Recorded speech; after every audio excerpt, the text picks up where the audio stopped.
নমস্কার, কণাস food diary থেকে আমি আশিস কণা। আজকে আমি করে দেখাবো পটল চিংড়ি। এই পটল চিংড়ি করার জন্য প্রথমে আমি একটা কড়া বসিয়ে তেল গরম হলে আমি 200 গ্রামের মতো একটু বড় সাইজের চিংড়ি মাছ ভেজে তুলে নেব।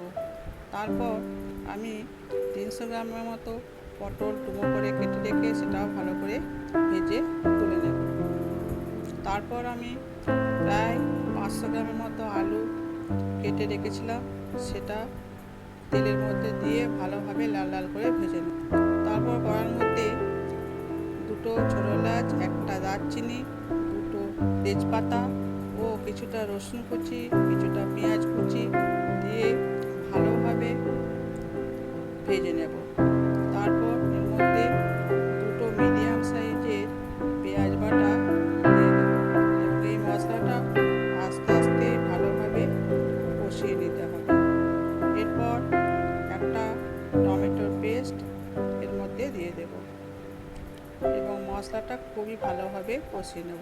তারপর আমি একসঙ্গে আদা, জিরে, ধনে আর দুটো শুকনো লঙ্কা দিয়ে একটা পেস্ট তৈরি করে রেখেছিলাম, সেটা এই মশলার মধ্যে দিয়ে ভালোভাবে কষিয়ে নেব। তারপর এর মধ্যে একে একে হলুদ গুঁড়ো, কাশ্মীরি লঙ্কার গুঁড়ো দিয়ে ভালোভাবে মশলাটা কষাবো। তারপর এর মধ্যে 2 টেবিল চামচের মতো টক দই দিয়ে দেব। এই সময় মশলাটা খুবই ভালোভাবে তৈরি করে নিতে হবে। তারপর আমি ওই ভেজে রাখা আলুগুলো এই মশলার মধ্যে দিয়ে দেব। আলুগুলো মশলার সাথে ভালোভাবে কষিয়ে নেব। তারপর আমি 1 কাপের মতো গরম জল এই আলুগুলোর মধ্যে দিয়ে দেব। তারপর পরিমাণ মতো লবণ দেব, পরিমাণ মতো চিনি দেব। ভালোভাবে মশলার সঙ্গে আলুটা শুকনোভাবে কষিয়ে নিতে হবে। তারপর আমি এর মধ্যে পরিমাণ মতো গরম জল দিয়ে চাপা দিয়ে দেব। চাপা খুলে ভেজে রাখা চিংড়ি মাছগুলো এর মধ্যে দিয়ে দেব। তার 2-1 মিনিট পর আমি ভেজে রাখা পটলগুলো এর মধ্যে দিয়ে দেব, আবার চাপা দিয়ে দেব।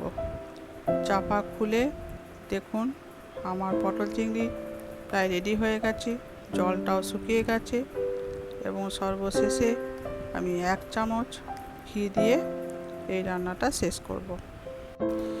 বাড়িতে আপনারা একবার বানিয়ে দেখবেন, কেমন লাগলো কমেন্ট করে জানাবেন। ভালো লাগলে লাইক, শেয়ার, সাবস্ক্রাইব করে দেবেন। সবাই ভালো থাকবেন, সুস্থ থাকবেন।